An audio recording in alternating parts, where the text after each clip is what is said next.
we think of data moves to information, moves to knowledge, moves to action. And in a crisis, right, we kind of have all those things. We have the need for all those things at the same time. So Jason, tell me a little bit about how you're navigating through and making decisions right now.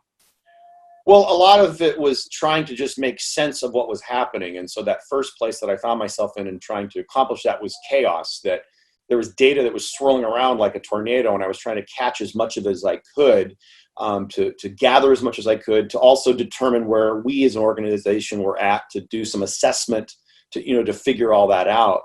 I spent about a week doing that, and then I was completely overwhelmed by all the information that I had, and I had to figure out a way to do some sense making of that data. How do I turn all of this information into some sort of plan?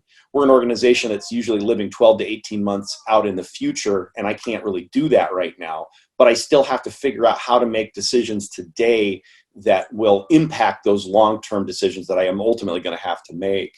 So the next sort of piece of that for me was to create a framework to understand what are the long-term considerations that I need to make, and what are the milestones along the way that are going to come up, both as specific dates like, April 15, May 1st, May 15, and what are the things that have to happen by those dates that might help to inform me how to make those decisions. So like when we get out of lockdown, when Broadway decides that they're going to put productions on again, that's all important data that can influence the decisions that I have to make.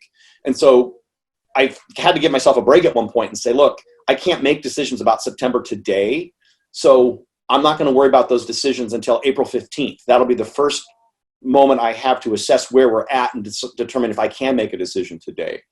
And then I created for myself short and midterm strategies that can lead me along the way to gathering more information to help me make those decisions.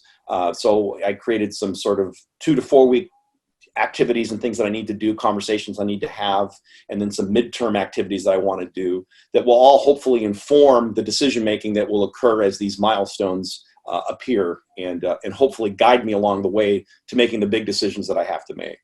So like a true nonprofit leader, right? You brought sticky notes into your house. So unlike these small sticky notes that some of us are living with because they haven't been able to go to their office, let's see your sticky notes, Jason. Let's see how you're. Yeah, when I got kind of overwhelmed by all the data, I went and I got the sticky notes that we brought home, put them on the wall. So good. Started writing on the wall so that it could be there for me to see and consider on a daily basis. Right. Nonprofit ingenuity happening in our homes every day. So great.